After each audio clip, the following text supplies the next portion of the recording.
Olá, meus cúmplices! Nesse vídeo eu vou correlacionar o assassinato do Charlie Kirk com a PEC da blindagem, com o caso Eduardo Bueno, com a demissão do Jimmy Kimmel e com biologia evolutiva. Tudo isso está interligado. Fica até o fim do vídeo e você vai entender como. Começando pela morte do Charlie Kirk, que foi mais um abalo que afastou ainda mais as placas tectônicas que tem de um lado conservadores e do outro liberais, que já estão tão afastados a ponto de ter uma fauna e uma flora características e específicas de cada um desses territórios. E, bom, como eu disse a respeito da minha condenação, é triste ver que a nossa sociedade virou uma espécie de coliseu romano, onde cada grupo vibra quando um suposto adversário, muitas vezes nem é atirado aos leões. Enquanto isso, os imperadores assistem invioláveis e intocáveis dos seus camarotes. Nós tivemos um exemplo na prática disso que eu falei, nesse momento, onde foi votada a PEC da blindagem, que já foi aprovada na Câmara e agora vai partir para o Senado. O que essa PEC da blindagem quer dizer? Que os próprios políticos agora só poderão ser investigados caso eles mesmos concordem com isso, baseado numa votação entre eles. Votação essa secreta. Ou seja, você não pode nem saber quem votou a favor ou contra uma investigação de alguém que pode ter cometido um crime. Não apenas isso, mas ela também dá foro privilegiado para presidentes de partido, mesmo que eles não sejam um parlamentar, um deputado ou um senador. Olha, é lamentável. E o que esse foro privilegiado traz? A pessoa não pode ser julgada na justiça comum, em primeira instância. Diga-se de passagem, a justiça que me condenou a mais de 8 anos de cadeia e uma multa de cerca de 2 milhões de reais por causa de piadas num palco. A pessoa com esse foro, ela tem que ser julgada no Supremo, que muitas vezes sobrecarregado com muitos processos, não consegue dar conta de tudo e muitos acabam prescrevendo. Eu fui investigar dados de pessoas com foro privilegiado que foram condenadas e não tem dados recentes agora, mas eu encontrei no portal da Câmara dos Deputados o seguinte, que de 1998 a 2006 nós tivemos cerca de 130 processos contra autoridades com foro privilegiado no STF. Desses 130, sabe quantos chegaram ao final do processo? 6. Isso não dá nem a cerca de 5% dos processos chegando até o final, sendo que desses 6, nenhum foi condenado. Ou seja, esse foro privilegiado era basicamente uma blindagem. Tudo isso acontecendo agora é puro suco de Brasil. A população se matando e os políticos se defendendo. Qual que é a justificativa para essa PEC da blindagem? É evitar uma possível perseguição política e a intervenção do Supremo nos parlamentares. É uma disputa entre o poder legislativo e o poder judiciário. Mesmo com essa justificativa, num país como o Brasil, onde a gente está acostumado a ver tanta impunidade, acaba soando como mais um passo em direção à defesa da corrupção e à blindagem dos políticos, né? E isso aí acaba indo numa contramão de outros países, porque eu fui investigar se haviam outros países onde políticos têm essa espécie de blindagem tão forte como no Brasil. De fato, havia na Itália, até 1993, algo semelhante a essa PEC da blindagem sendo aprovada aqui. Isso foi abolido de 93 em diante, pois ficou conhecido como o período da impunidade. E aqui no Brasil, a gente está indo a passos largos para essa direção. O Brasil acaba ficando distante de uma tendência de outros países, que é você diminuir as regalias, você restringir os privilégios e aumentar a responsabilidade. A gente está indo na contramão disso, ficando quase tão distante quanto, como eu falei no começo, entre os conservadores e os liberais. Na biologia evolutiva, o Darwin diz que o isolamento geográfico leva ao surgimento de novas espécies. E quando populações ficam separadas, elas acumulam diferenças genéticas, chegando ao ponto de se tornarem totalmente incompatíveis. E é isso que vem acontecendo hoje, a ponto de uma pessoa não reconhecer nada no outro, no próximo, mesmo ambos sendo seres humanos. Isso nos leva a situações onde, quando morre um ser humano, morreu Charlie Kirk, o Polo Norte vibra, morreu Marielle Franco, o Polo Sul vibra. No fundo, a pessoa não está rindo, comemorando ou fazendo piada da morte em específica do ser humano, pelo menos em alguns casos. Muitas das vezes, isso é um gesto simbólico. Ele está mais comemorando a queda de um símbolo do grupo adversário. Quando a União Soviética e os Estados Unidos estavam envolvidos na Guerra do Vietnã, a maior preocupação não era o Vietnã, não era a liberdade do Vietnã. O Vietnã foi o campo de batalha físico para uma disputa simbólica entre a ideologia comunista soviética e a ideologia capitalista norte-americana. Uma disputa que já se estende por muito tempo. E recentemente, nessa briga entre conservadores e liberais, nós tivemos 2 episódios nesse campo de batalha. Um deles, o assassinato do Charlie Kirk. Empresas demitiram pessoas que comemoraram a morte dele, seja simbolicamente ou de forma real, né, realmente ficando felizes com isso, porque acharam errado esse tipo de atitude. Qual a minha opinião pessoal em relação a isso? A empresa está no seu direito. E eu digo isso utilizando um critério da cultura woke, que é o lugar de fala. Afinal de contas, eu fui demitido do SBT por causa de uma piada. Uma piada que, diga-se de passagem, não foi feita no SBT, foi feita no meu show, no palco de um teatro, e que já estava no YouTube há 4 anos, disponível para todos, mas alguém da empresa viu, não gostou e quis me demitir. E vocês podem procurar publicamente, eu jamais ataquei o SBT por causa dessa decisão. Pelo contrário, sempre deixei muito claro que eu tenho uma grande gratidão ao SBT, que eu fui muito feliz em todos os anos que eu trabalhei lá. É uma empresa incrível de se trabalhar. E sendo uma empresa privada, ela tem o direito de contratar ou demitir quem ela quiser. Um dos que perdeu contratos recentemente agora foi o Eduardo Bueno, um sujeito bem de esquerda, professor de história. Que surpresa, não? Professor de história esquerdista. Ele tem um canal chamado Buenas Ideias. E ele tem realmente muitas buenas ideias. Uma delas é atropelar senhoras que tenham um pensamento contrário.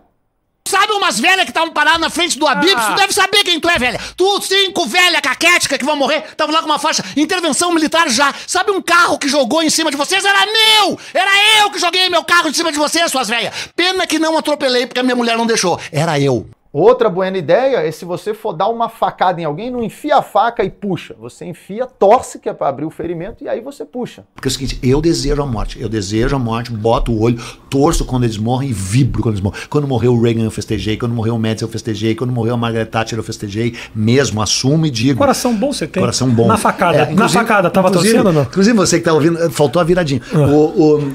Mas a melhor boa ideia, ele não comentou no seu canal, que é você assinar um contrato no valor de mais de 3 milhões de dinheiro público para escrever um livro sobre a história da Caixa Econômica, que eu tenho certeza é um livro que muita gente tem interesse em ler. Olha, conhecer a história da Caixa Econômica, eu tenho certeza que, olha, vai rivalizar com grandes obras da literatura, com Game of Thrones, com Senhor dos Anéis, quem sabe colocando um pouco de ficção no livro, né? Quem sabe se o livro fosse Harry Potter e a história da caixa, né? O Harry abre a caixa, aí sai um professor de história dirigindo um carro, atropela as velhas, aí um comediante faz piada sobre isso, vai preso e o sujeito que está dirigindo continua solto. E aí o Voldemort ele vira presidente do Supremo, ele toma conta da escola de Hogwarts. E aí um bando de trouxas invade a escola, e aí o Voldemort manda prender todo mundo. Isso é só ficção, tá? Caixa Econômica, se quiser eu escrevo esse livro, viu? Eu acho que ele vai ter apelo, não precisa nem me pagar mais de 3 milhões, não. Pagando 2, eu já consigo quitar a multa que imputaram em mim por conta de contar piadas num palco. Mas aí nesse caso é um livro, eu acho que não vai ter problema.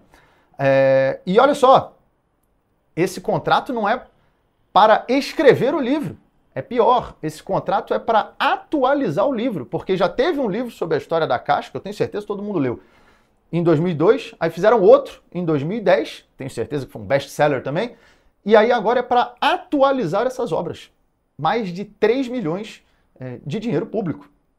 Eu fui procurar quanto que o Eduardo Bueno recebeu para escrever as outras 2 obras, porque são deles, a de 2002 e a de 2010, mas eu não encontrei, né? Mesmo a gente tendo aí o portal da transparência, não encontrei nada.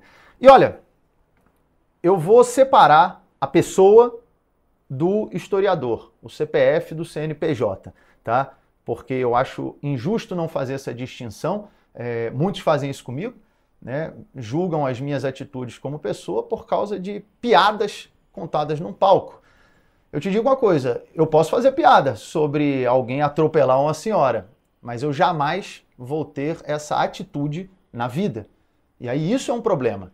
Você condenar transgressões simbólicas, uma piada, e ignorar transgressões reais, uma ameaça concreta. O problema é teu. E veja, isso eu estou procurando fazer uma análise fria, tá? Inclusive eu já li um livro do Eduardo Bueno sobre a história do Brasil, e vou ser sincero, é um bom livro. É um bom livro, ele é um bom escritor, tá?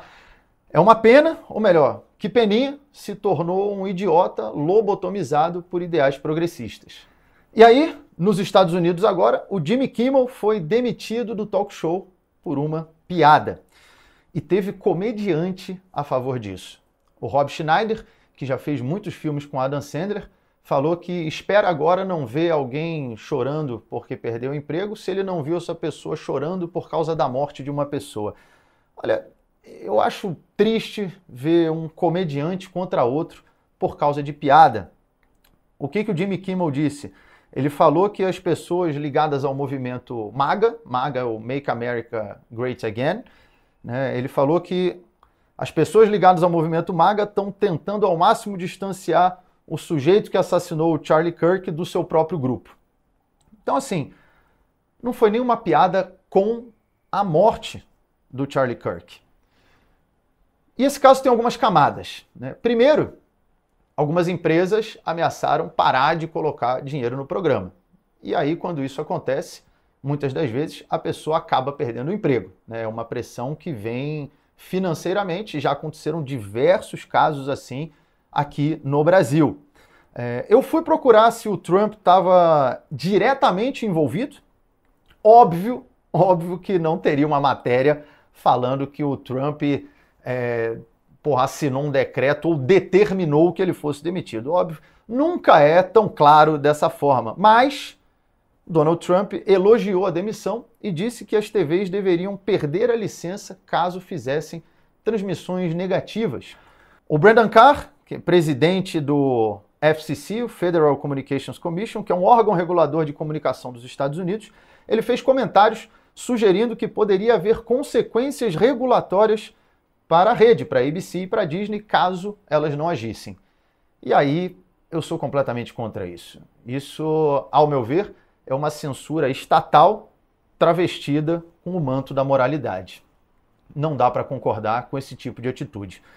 E aí parte da mídia ficou escandalizada com esse abuso de autoridade. Particularmente, como eu falei, acho errado, não concordo com esse tipo de atitude, mas a mesma Disney, não muito tempo atrás, demitiu uma comediante, a Roseanne Barr, porque aí nesse caso ela fez piadas com símbolos sagrados da pauta identitária progressista. E não teve a mesma repercussão, mesmo sendo uma mulher. Aliás, outra mulher, a Gina Carano, foi demitida por falar que não acredita na vacina. E também não teve a mesma repercussão. E olha, como eu digo, se você escolhe qual censura é válida, você está contra a liberdade de expressão. Não podemos dizer que quando você concorda com a opinião, ela é expressão, e quando você discorda, é discurso de ódio. Isso é incoerente. Ah, mas a pessoa falar que é contra a vacina, isso prejudica os outros, isso não é opinião, isso é discurso de ódio, estão demitindo ela em nome do bem. Olha, as maiores atrocidades que foram cometidas na humanidade até hoje sempre foi em nome do bem. Você acha que alguém vai fazer uma atitude grotesca, uma censura em nome do mal? Pelo amor de Deus. O pior é você ver gente que está a favor dessa atitude do Trump, tá certo, tem que demitir mesmo, mas, por exemplo, achou errado a minha condenação. Ou que é contra os abusos do Donald Trump, mas foi a favor da minha condenação. Olha, teve comediante do Porta dos Fundos, um grupo grande de destaque no Brasil, que chegou a me associar ao nazismo por causa de piadas. Esse integrante foi questionado num programa no qual estavam me defendendo. Isso foi em Portugal, aliás, todos em Portugal publicamente ficaram a meu favor. Inclusive, recentemente, o Ricardo Araújo Pereira teve no programa do Pedro Bial, que também ficou a meu favor. Olha só, Pedro Bial da Rede Globo me defendendo e comediante ficando contra. Brasil. E aí perguntaram a esse comediante, mas você não acha que se esse poder, mudar de mão, podem querer fazer o mesmo com você, em nome de uma moralidade? E foi o que acabou de acontecer nos Estados Unidos, Aqui no Brasil, esse poder está num outro polo. Vamos fazer uma comparação, por exemplo, do Porta dos Fundos com o grupo inglês Monty Python. Por que eu vou comparar esses dois? Porque ambos os grupos de comédia fizeram filmes satirizando dogmas cristãos, o cristianismo. Um deles na Inglaterra da década de 70 e o outro no Brasil. O primeiro filme acho que foi em 2019. O filme do Monty Python teve problemas para arrumar patrocínio, as empresas não queriam se associar a eles, com medo de retaliação. O filme foi criticado pela imprensa, censurado na Irlanda, na Noruega e restringido por 39 conselhos locais no Reino Unido. E o Porta dos Fundos? Ah, mas eles foram criticados, teve até um ataque à sede deles, que, diga-se de passagem, um absurdo. E quando teve esse ataque à sede do Porta dos Fundos, me posicionei a favor do Porta dos Fundos. Eu acho que o filme tinha que ficar lá mesmo. Se você não gosta, não assiste, cancela a assinatura. Sempre me posicionei a favor deles. Vamos fazer análise. Porta dos Fundos. Tiveram dificuldade em conseguir patrocínio? Não. Inclusive, vários integrantes do Porta dos Fundos figuram em diversas campanhas publicitárias. O filme foi proibido? Não. Na verdade, ele foi veiculado no maior streaming do mundo, a Netflix. E o que aconteceu depois? Fizeram mais 3 filmes satirizando dogmas cristãos. Tiveram protestos, claro. Teve um abaixo-assinado com mais de 1 milhão de assinaturas pedindo a remoção do filme, do catálogo da Netflix. E aí, olha, protesto, boicote, tudo isso é parte de uma sociedade democrática.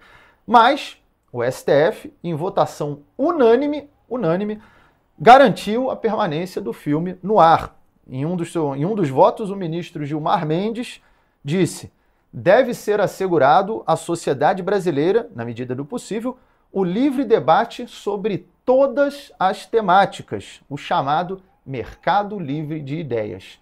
E eu, nesse caso, concordo com o ministro Gilmar Mendes. E aí qual que é a diferença que a gente enxerga claramente aqui? Ambos satirizaram a religião, mas em contextos históricos e políticos distintos. A Vida de Brian, que foi o filme do Monty Python, pegou uma Inglaterra no final dos anos 70, marcada por fortes traços conservadores e por uma censura religiosa muito ativa.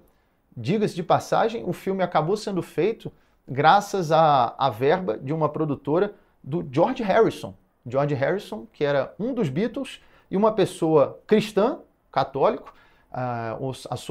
Uma das músicas mais conhecidas dele é My Sweet Lord. E ele fez isso por acreditar na liberdade artística. Um gesto digno de ser admirado. Já o especial de Natal do Porta dos Fundos, ele pegou um contexto diferente. Ele pegou o Brasil do século XXI, onde a lógica identitária, né, e a cultura woke progressista passou a ocupar o assento do poder. Ou seja, qual que é a diferença? O Monty Python foi contra a ideologia dominante e o Porta dos Fundos a favor da ideologia dominante. E aí é curioso você ver jornalistas falarem: o humor é para bater em quem está em cima, tem que fazer piada com o poder, não com quem é fragilizado. Você quer ver quem faz piada com o poder? Não olha para a piada. Olha para qual comediante apanha do poder. E essa polarização que a gente vem vivendo hoje tende a acentuar cada vez mais as retaliações de um lado com o outro e gestos de intolerância. E isso é prejudicial para a sociedade como um todo. Tem um livro muito bom que eu recomendo para vocês lerem, não é tão interessante quanto a história da Caixa, é A Mente Moralista, do pesquisador chamado Jonathan Haidt. É muito interessante mesmo, onde ele fala que atualmente o republicano, no caso dos Estados Unidos, o republicano mais liberal, ele é tipicamente mais conservador do que o democrata mais conservador. E aí, uma vez que esses dois partidos se tornam ideologicamente puros, né, um partido extremamente liberal, o outro muito conservador, isso aumenta o maniqueísmo. Que o maniqueísmo é você ter uma visão do mundo do bem contra o mal. E não é assim, você ignora tons de cinza, isso aumenta a animosidade e o ódio de um grupo contra o outro. Tem um dado muito interessante que ele cita no livro, que antes de 1995, os congressistas de ambos os partidos, republicanos e democratas, eles participavam muitas vezes de mesmos eventos sociais. A gente não tinha internet como é hoje, então o convívio comunitário era maior. Isso acabava levando que o filho de um democrata, tivesse no clube jogando bola com o filho de um republicano, que a esposa de um democrata fosse amiga da esposa de um republicano. Então as pessoas acabavam trocando um pouco mais e tendo menos ódio em relação ao outro. Porém, hoje não acontece mais isso. A maioria dos congressistas, no caso, vai para Washington segunda à noite, se reúne com os colegas e depois, na quinta-feira, voa de volta para sua casa. Então a amizade entre os partidos está desaparecendo. E aí o maniqueísmo e a política de terra arrasada só vem aumentando. E esse problema não se limita aos políticos. A tecnologia e a mudança dos padrões residenciais permitiram que cada um de nós se isolasse cada vez mais em casulos de indivíduos com a mesma opinião. Olha um dado muito interessante. Em 1976, 27% dos norte-americanos viviam em áreas, chamadas de landslide country. O que é isso? São condados que votam majoritariamente ou em republicanos ou em democratas. 27% em 76. Em 2008, esse número saltou para 48%. Hoje, em 2025, provavelmente é ainda maior. Ou seja, a sociedade está se tornando cada vez mais segregada. Em enclaves de estilos de vida, onde votar, comer, trabalhar estão cada vez mais alinhados. E dessa forma a gente tem uma tolerância cada vez menor ao outro. E aí ele tem um trecho muito interessante onde ele fala que a moralidade, ela agrega, mas cega. E isso não é algo que acontece apenas com as pessoas do outro lado, acontece com todos. Todos nós somos sugados para comunidades morais tribais. Nós nos agrupamos em torno de valores sagrados e em seguida compartilhamos argumentos sobre o porquê nós estamos tão certos e eles estão tão errados. Eu já falei isso em um dos meus espetáculos. Hoje em dia ninguém quer ouvir o próximo, quer no máximo convencê-lo da sua própria verdade. A gente sempre acha que o outro lado é cego à verdade, à razão, à ciência e ao senso comum, mas, na verdade, todos ficam cegos ao falar dos seus objetos sagrados. Isso mostra que o problema vai além da política, ele é humano. Nós nos agrupamos em torno de valores sagrados e passamos a enxergar o próximo como inimigo. Isso é natural, mas natureza não é destino. Marco Aurélio dizia que sobre o homem os astros se inclinam, mas não determinam. Cabe a nós decidir se vamos conseguir superar esse instinto tribal e ter uma boa convivência, para dessa forma ter uma sociedade mais saudável, ou se vamos virar um coliseu vibrando quando um de nós é atirado aos leões.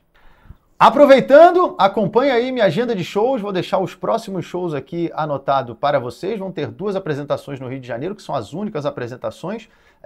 Eu estou planejando fazer um mega show no Rio de Janeiro ano que vem. Então, acompanha as minhas redes aí, vai ter show também em Cuiabá, Campo Grande, Recife, Caruaru, e estou escrevendo um livro que creio será a minha maior contribuição para a comédia até aqui. E sem dinheiro da Caixa Econômica. Porque tu sabe, né, que a história sempre se repete, né?